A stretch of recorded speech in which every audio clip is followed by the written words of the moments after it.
गजरा महके चुनरी लहराए लजके, हमरा नजरिया टक गईल तोहरे पर, हंसी तो हार लागे जैसे मीठा शहद इधर। नदी किनारे जब तू पाँव धरेला, मोर मनवा हल्ला गुल्ला करेला। सावन के पनिया जैसे साफ तोहार रूप, देखते ही दिल में उठेला नवा नवा धूप। आवाना इधर तू आवाना, आँख से आंखें मिलावाना, दिल के बात आज कह दी, लाज के घूंघट हटे दी। गवा के मेला, गवा के मेला, तू ही तो हवा दिल के खेला। गोवा के मेला, गोवा के मेला, तोहरे बिना सब लागे अकेला। गवा के मेला,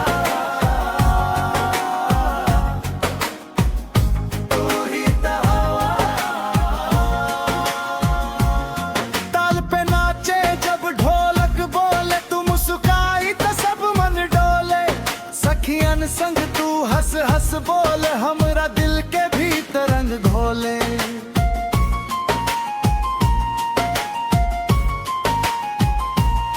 पियरिया साड़ी लाल किनार, तोहर गा के कैसे दर्द बनाया।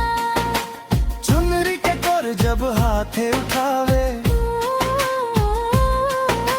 लागे जैसे फगुआ खुदे आ जावे।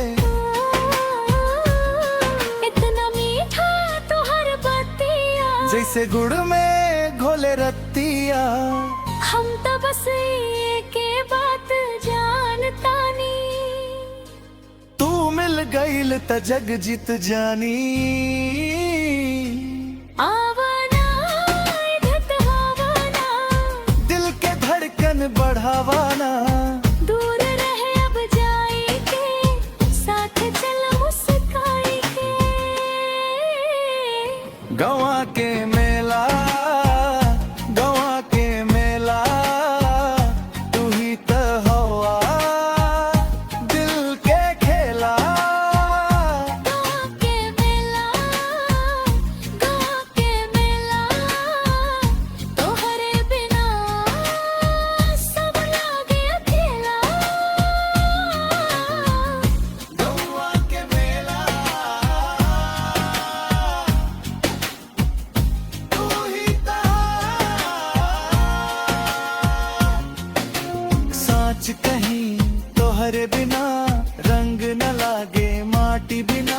तू जैसे घर के दिया हो, अनहरिया में रोशनिया हो।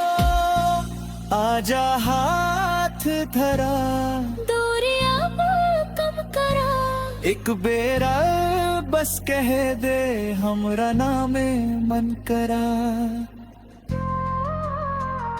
गवा के मेला,